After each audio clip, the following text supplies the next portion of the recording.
the days are gone where if the kid lived in this zone, they had to go to this school. Parents have choices, kids have choices.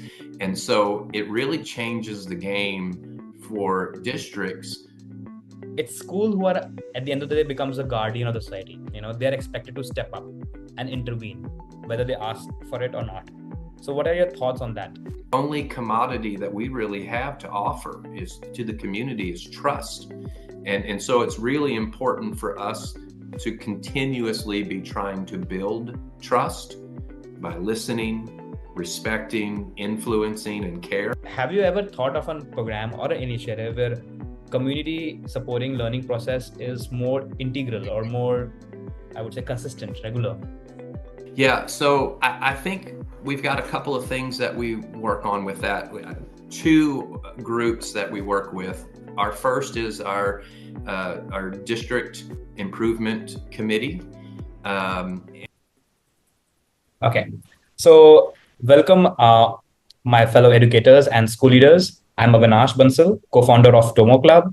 And today on the podcast series, we have Jeffrey Burnthorn. He's a superintendent of Spurger ISD from Texas. And today's topic is around the family and community involvement in education. I think this is the first time we are going to be talking about this topic, so I'm very excited. And Jeff, welcome to the show. It's really an honor to have you. And I would love if you can, give a brief background about yourself before we start. Thanks, Avinash. I appreciate that introduction. So as you said, I'm Jeff Burnthorn. I'm the superintendent of Spurger ISD in Spurger, Texas. We are a very, very small rural community, very small school. We've got about 370 total kids from pre-K through 12th grade. Very, very small community, not really even a city. We're out in the county, and very, very small farming community in what we call the piney woods of East Texas. Okay. Perfect. No, I think I loved your career, starting from teacher up to the superintendent, and then I think now have experience of 3 different school districts. So yeah, so it's a wide variety of experience. So I started off as a teacher in Cypress Fairbanks ISD, which is a suburb of Houston, the 3rd largest school district in the state of Texas. Hundreds of thousands of kids, right? In a very large high school. I started at Cypress Ridge High School as a world geography and world history teacher there. And we had over 3,000 kids in one campus. And now I've got just over 300 kids in the whole district. And so I've kind of gone from a very, very, very large district in really an urban setting to one of the smaller districts in the state of Texas in a very rural setting. So I had one brief stopover in Silsbee, Texas, Silsbee ISD, just to the south of us here, and it's kind of a medium-sized district. And so I've kind of seen it at all the different levels, and I think that there are lessons that I've learned in all the locations that I've been. So it's given me some really good experience. No, absolutely. I think you have been coming closer to the kids with every new district. And I think yes. this has brought you the closest to working with the kids and the families. So tell me, absolutely. Like I always ask this question, what got you interested in the first place to work in education? And what is still keeping you interested in it? So I wasn't meant to be in education in the beginning. In fact, my wife, she's an educator. She's a teacher. She teaches Algebra 1 at another district. And she actually forbade me from becoming a teacher. She said, "You're not allowed." And I guess when I was going to college, I did some substitute teaching and got into the schools, and I really enjoyed it. It was a lot of fun for me. It was hard work, of course, but it was a lot of fun. After I graduated college, I was a technical writer. I wrote manuals at a computer company, user manuals. And so it was me in a cubicle all day long, typing, not a whole lot of real interaction with people. Yeah. And let's be frank, nobody reads the user manuals, right? So I kind of felt like I was doing a job that wasn't really benefiting society. And I longed for those days where I was, substitute teaching and working with kids, and you can see every day the light bulbs come on. Yeah. And I asked permission from my wife. I said, is it okay if I think about making a change? And at that point in time, salaries for teachers started to get a little bit better. So she was like, okay, I guess you can be a teacher. And here we are, many years later, and made a career out of it. So, wow. No, that she must be proud now. I think with your choices. And plus, I think you gave a very important lesson there that since you were really passionate, and then only you could make a mark, and you could go all the way up to superintendency. Otherwise, it's definitely I say that all the time. It's a very unthankful job in the initial years, at least. So yeah, it's a lot of grunt work, a lot of hard work in the initial days, and still I would say every day. So yeah, I'm glad you could made it here. Yeah, thank you. So today's topic is around family and community involvement in education, and it's a very common saying that it takes a village to raise a kid, which includes parents, grandparents, teachers, and even state. So what are your thoughts on who share how much responsibility in raising a child in today's times? Well, I definitely think it's a shared responsibility. I don't want to take away any of that responsibility from parents. That is where it rests. But we also have as a school, we have a part to play in that. There are things that we need to do to make sure that while the kid is in our care, that they are safe, and that we are being effective with our instruction. And so it's a shared responsibility. Ultimately, that right and that responsibility rests with the parent. But we definitely have a part to play, especially while the student is with us. Yeah. No, but I have seen myself firsthand the shifting of power dynamics. Like I remember when I was a child, my parent used to give ultimate power to my teachers to do anything to get me straight, and yes, toward my academics or my health or anything. And that's how the positioning was. And then I could see when my my sisters and my brothers have babies, they were much more involved. So I could see a diminishing power of the teachers, and they were much more cautious of what to say, what not to say. So the power dynamics have been, I would say, shifting from what it was maybe 20 years back to now. Yeah, absolutely. I think parents, and rightfully so, I think parents are getting much more involved in their child's, not only their education, but their lives as well. And I think that overall is a good thing within parameters. I think sometimes parents can get in the way of their kids' development by micromanaging their kids' development. The kid needs to be involved in that as well. Right. The kid is part of that equation. No, I think I read somewhere it's because of the less number of children that people are having, and also because the battle that parents were fighting 20 years back was for survival, and right now that's not the case. So the mind share that parents give to the kids' growth is much higher than ever before. So especially when you have a couple of kids or 3 kids, then you definitely have a much more involvement. But let's say whatever the impact of, let's say, social media or vaping or AI, it's school who are at the end of the day becomes a guardian of the society. They're expected to step up and intervene, whether they ask for it or not. So what are your thoughts on that? Well, we have a responsibility to make sure that our kids are safe. especially when they are with us. And so, you mentioned some pretty hot button topics, social media, AI. We need to make sure that kids, we can't just ignore them and tell them, don't do those things. We need to help them to understand what they are and how to use them appropriately. So those things need to be taught, and how to appropriately use them, what to watch out for in social media, what to watch out for in using AI, what is the appropriate use of AI, what is not the appropriate use. And I think as far as the AI question goes, this is something that schools are currently wrestling with and developing AI policies. It's gotten too far, AI has, for us to put our head in the sand and ignore it.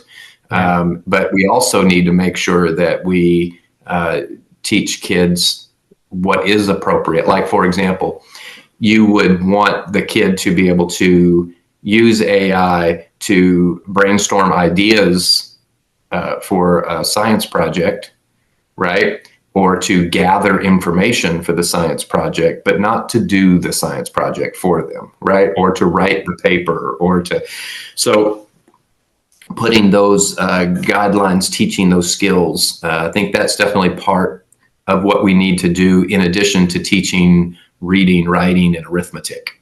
Yeah. No, I remember, I think a lot of my friends, when they're deciding to the neighborhoods that they want to live in, they do look out how the school policies are framed in a way that actually takes active role in the child's development and not try to shrug off from those responsibilities, because they need help and they want that the teachers actually take this as a part of their job profile. And I think that is becoming more and more um, important while deciding which school I want my child to go, because I think otherwise education, especially during pandemic, people could see was becoming commoditized, in terms of lesson planning or in terms of even tutoring. So the future of schools definitely lie a lot on the community engagement aspect, for sure. Absolutely. And you mentioned people deciding where they were going to live, what neighborhood they were going to move into based off of what school was there. And that definitely has been the case. In addition to that, at least in Texas, and I know in a few other states, we have passed voucher systems or school choice, where students, parents have the ability to be able to choose to go to private school, be able to go to a public charter school, be able to go to another public school through a transfer process.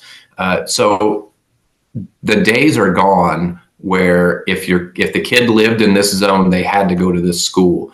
Parents have choices, kids have choices. And so it really changes the game for districts to make sure that we are the school of choice, that we are the one that you want to come to. And it's no longer the situation where it can just be, the school's going to do it the way the school wants to do it. It really is. We need to make sure that we're building trust in the community. We need to make sure that we are being as efficient as possible and effective as possible, that we are safe, and that the perception is in the community that we are a top-notch school. This is where you should send your kids. That has become a huge priority for us, is to get that word out about all the good things that we're doing in schools. And that's why it's important for us to engage more with the community than ever before. No, absolutely. It has become competitive for schools to attract audience. And but even though I think there's a lot of choices now, but the way the financing of the school district happens, it depends a lot still on the neighborhood earnings or the neighborhood property rates. So I would say, even if there is choice, but better resources are going to be in better neighborhoods, and hence that thing is still not going away, as per at least my understanding. But since you have worked in 3 different parts of Texas, What are your observations in terms of family and community involvement from these three different places? Like, what were the major cultural shifts that you witnessed in terms of community engagement? Yeah, so I would say that when I was in Cypress Fairbanks, community engagement, we had a whole department for it. It was very important, right? We had partners in education who would come and provide tutoring for kids, who would provide after school opportunities or resources and, like school supplies and stuff like that. And that was great. Here out in the country, in a very small town where the town center is the school, right? Everything that happens in the town happens around the school. It is to a whole nother level out here, right? And so it has become imperative for us to not only be a part of the community, but really lead the community in the right direction. As goes the school, so goes the community. Right. And so I've got to think outside of just my little community. I need to get involved with what's happening at the county level and what's happening at the regional level with like we have Texas Workforce Commission. I need to work with them to make sure that we're training our kids for the jobs of the future, right? I need to make sure that I'm working with the county to make sure that the things that we are doing are in coordination with the things that they're doing. I sit on several boards in the local area, like, for example, the Tyler County Chamber of Commerce, on our Emergency Services District board. And at first I was like, well, why am I doing this? This isn't education related. But what I have found is serving on those boards, serving in the community, it helps to build trust. It helps me to understand the other pieces that are going on. And then people now come to me to see how they can help the school because of the relationship I built with them through doing service in the community. And so we've got to get out of these silos that we have put ourselves into, where we are the school and we do school things. We are no longer that. We are a part of the community. In Spurger, we're leading the community, right? Right. And so we need to make sure that we are involved in as many things across the community as possible in order to build that trust and support those community-wide efforts. Wow. Now, this definitely giving me a vibe of, those cute Hollywood movies in which it's all about the neighborhood and all about the town and everything is happening together. It's very... That is exactly what it's like. This is so cute. But like, I have one more question so a lot of parent engagement or community engagement is, in my understanding, very ad hoc, there is no structure to it, it depends on the season or the festivities or people's availability in that way. So have you ever thought of a program or an initiative where community supporting learning process is more integral or more, I would say, consistent, regular? Yeah, so I think we've got a couple of things that we work on with that.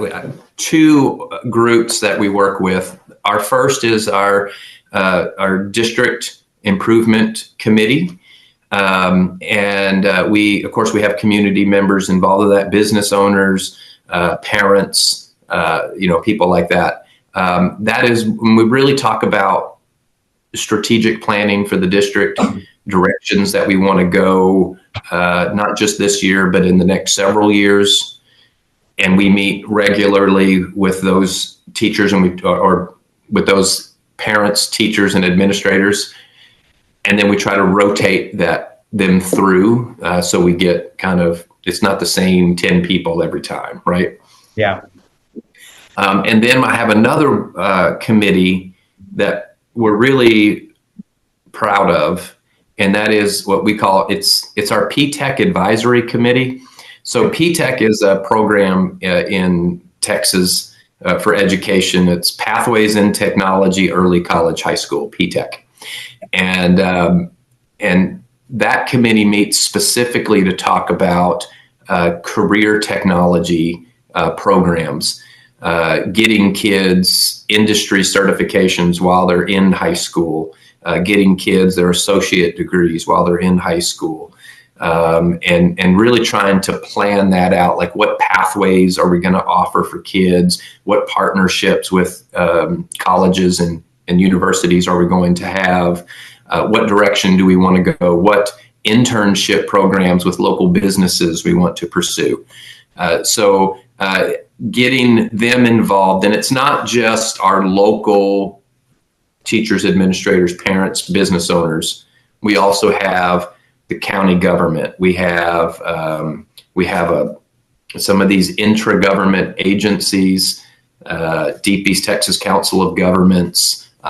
They send people. The institutes of higher learning, the colleges, universities, they will send people. Nonprofit organizations will send people to come as well. And it's all about this group of people that care about the region and the community coming together to try to help our kids have more opportunities. And so that happens 4 times a year. And so that's probably the 2 that are the least ad hoc, would be my district improvement committee and then my P-TECH advisory committee, where we're really coming together regularly to plan out strategically, not just who's bringing the food for Fall Fest, right?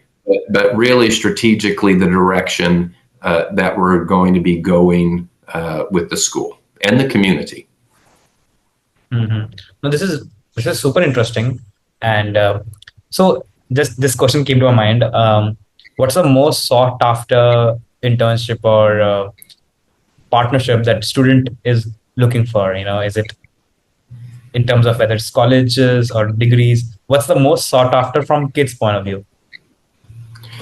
So the biggest program that we have for career technology, you got to keep in mind we live out in the country. We're a pretty rural school.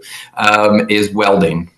Welding is a huge thing, not only for us, but really a lot of schools in Texas have over the last 5 or 6 years have picked up welding, and their programs have tripled, quadrupled in size. We've got a lot of we're putting out a lot of certified welders right now. So that's a really good thing for the country as a whole, because we have a shortage of welders, and a lot of our current welders are getting ready to retire. And so that's a really good thing. Plus, welding is one of those skills that can be transferable. You don't have to just be a welder to be able to use welding in your job, right? And so we're excited about that. But some of the newer things, that was kind of everybody's first launch into these industry-based certifications. But some of the really interesting things that we're doing now is we have a graphic design pathway, and we have a partnership with Alpha Graphics, the local Alpha Graphics group here, where our kids do the designs. They'll go screen print it, and they'll make these. They did a big wrap for our entryway. They did one for one of our local businesses. And so they're really kind of getting some professional experience on using graphic design and seeing how it works behind the scenes. So that's a really neat one as well. We also are starting this year a nursing program so that students could leave, they could leave having a CNA, certified nursing assistant, or an LVN, licensed vocational nurse certification, right out of high school, ready to hit the job market. And so, you look at all of these different types of certifications, and it really not only helps the kid, but it helps the kid be able to have a job in our region after high school. So they don't have to leave, go to another part of the country. They don't have to leave and go there or go here. They can stay right here in Spurger, Texas, and continue to work and live and that keeps families together. Grandparents are seeing grandkids, and helps grow our community with people from our community. So that's a really big thing for us. No, that is, and plus no student debt for them at least. And I would say, if you look at welding itself, I have heard that they're able to make like even 100 grand a year and even more. So Exactly. similar with nurses. So I think it's the both are very well thought out areas, not only from keeping the community together, but also from the payout point of view. Um, I have a very counterintuitive question here, which might not Okay. be obvious. So sometimes schools is also an escapism for a lot of kids, from their homes or from the community.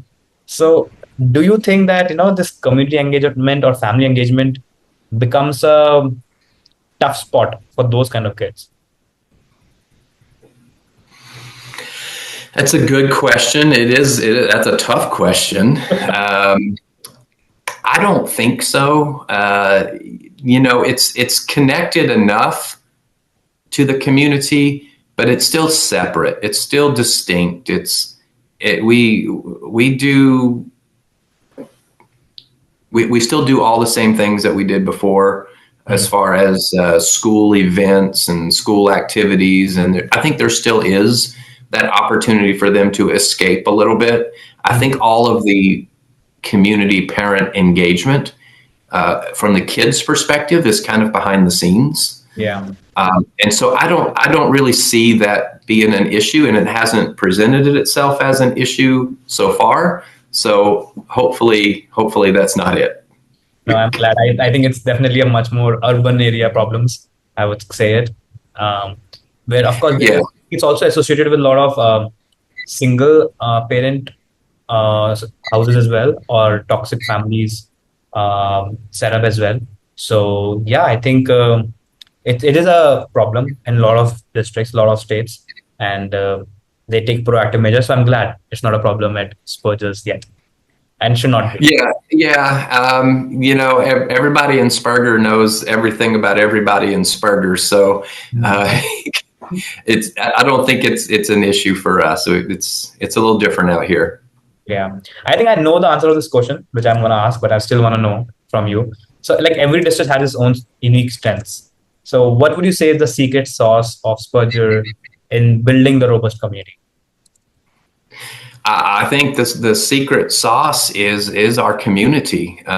We have a community that is very traditional, but I think also cares a lot about their kids, that wants them to be successful. They turn out for every event, whether it's a basketball game or the Fall Fest or an open house. Our parents show up, and they're there 100% to support their kids. And so I think if I were to point to a secret sauce, it is our community and how much they care for their kids, for the kid next door, for everybody, and what they're willing to do and sacrifice in order to support them. Yeah, I think that's the best answer, because that means there doesn't need to be any external incentive to activate this, and it's a very intrinsically motivated audience and families. So I think that's the best case possible in this kind of scenario, where you don't need to create some incentive structures or social structures in the first place. So yeah, I agree. Yeah. Have you guys looked at technology as a piece? Like, is there any, a lot of districts have these parent engagement apps or communication channels. So you guys have invested anything on that? So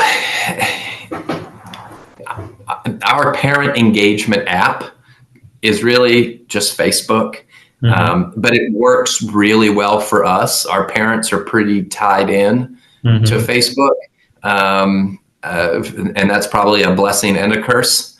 But they are very tied into Facebook, and so we put something out on Facebook and everybody knows. And so we haven't really felt the need to do something third party with a school specific app, or some of our teachers do Remind 101 and they'll send out reminds. But as far as from the district as a whole, Facebook is really our go-to, and it works for our community. I know other communities where they're not so much into Facebook and they're into other things. But for us, it's working really well. Perfect. No, that's the best thing possible. So this brings me to the last part of my questioning to you. Like, how's AI right now looked at in your school district now, or how's it influencing in your district? Yeah, so I think everybody's a little worried about AI. There's a lot of nervousness about AI in general, what data is being collected when kids upload stuff to AI. I say kids, it could be anybody, adults or kids or anybody uploading things to AI.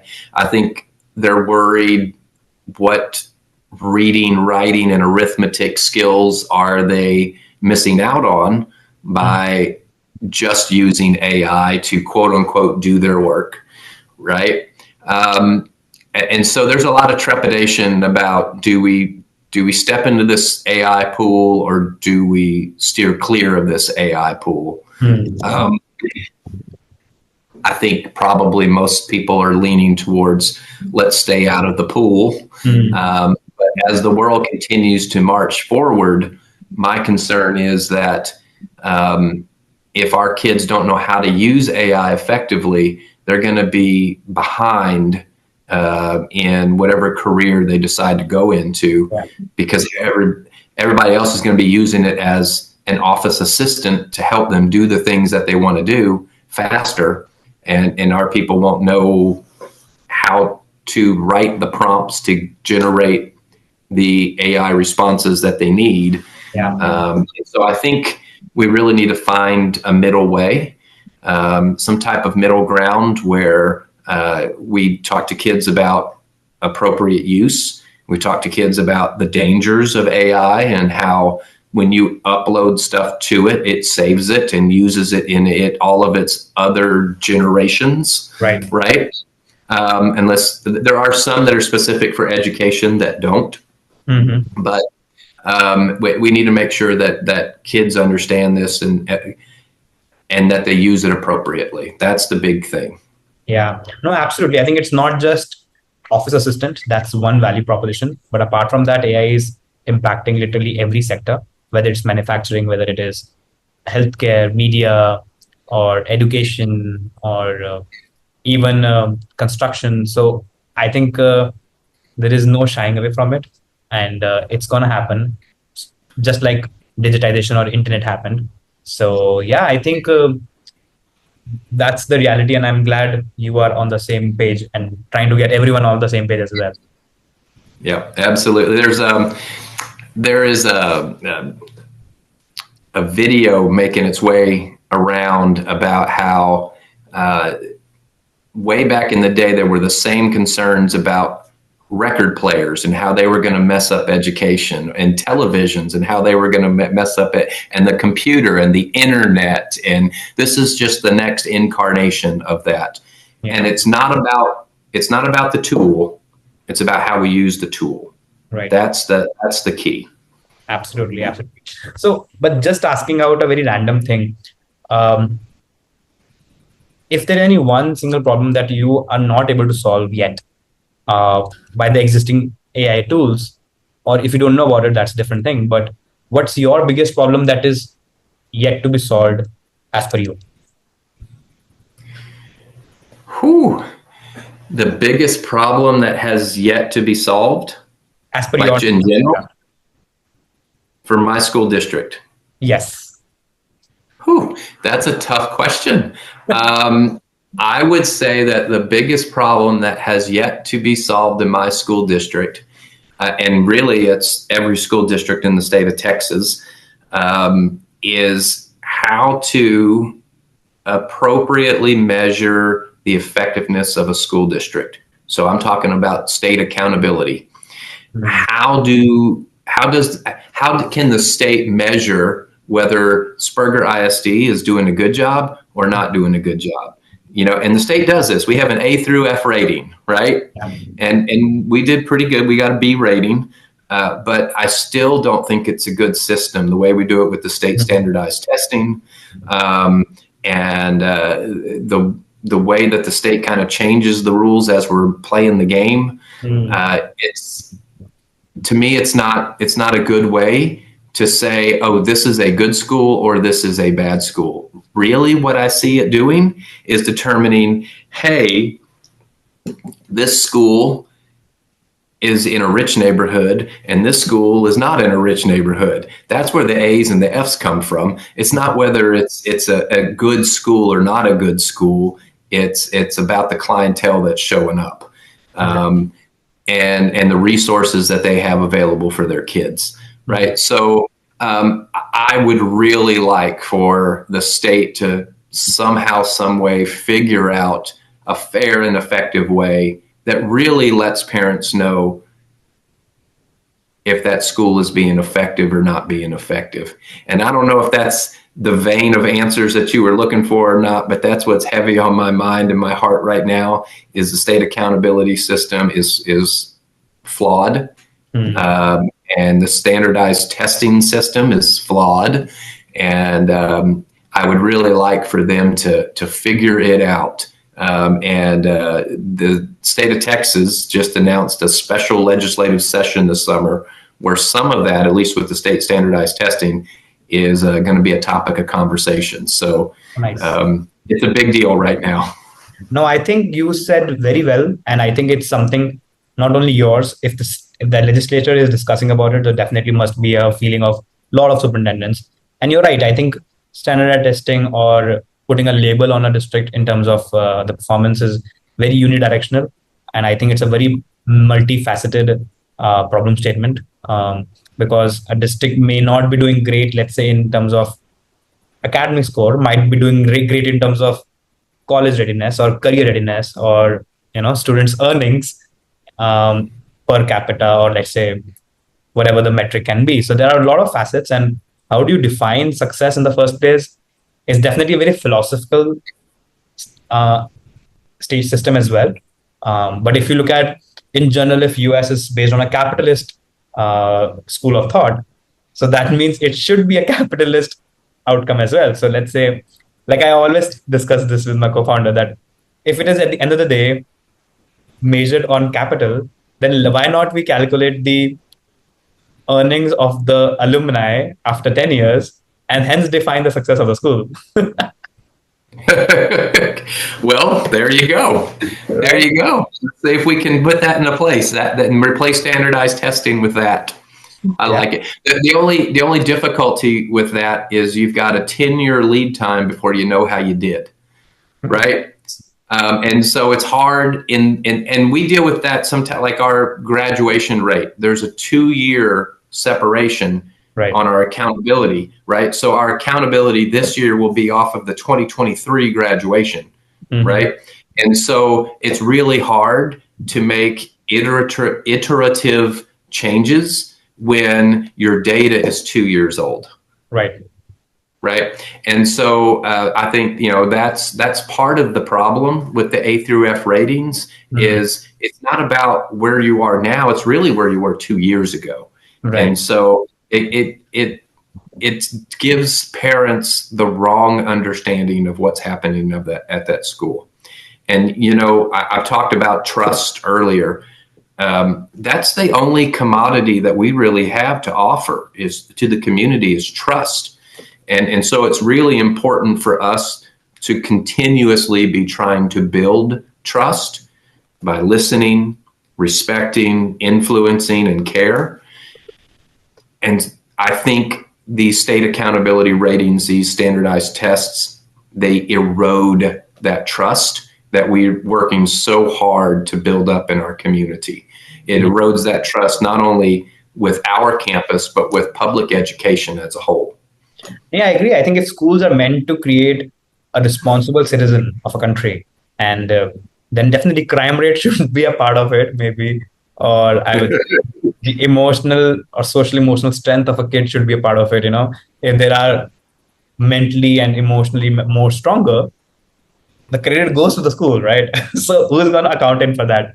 So I think if we can establish there is obvious surface level issues right away, and we have not even gone in depth of it, right? Right. So perfect. This was a fantastic conversation, I think, Jeff, and a lot of people are gonna get a lot of value out of this. I think the last question did open up a can of worms, and I'm feeling so sorry that I have to cut off there. But fantastic. Any lasting thought that you wanna share with us?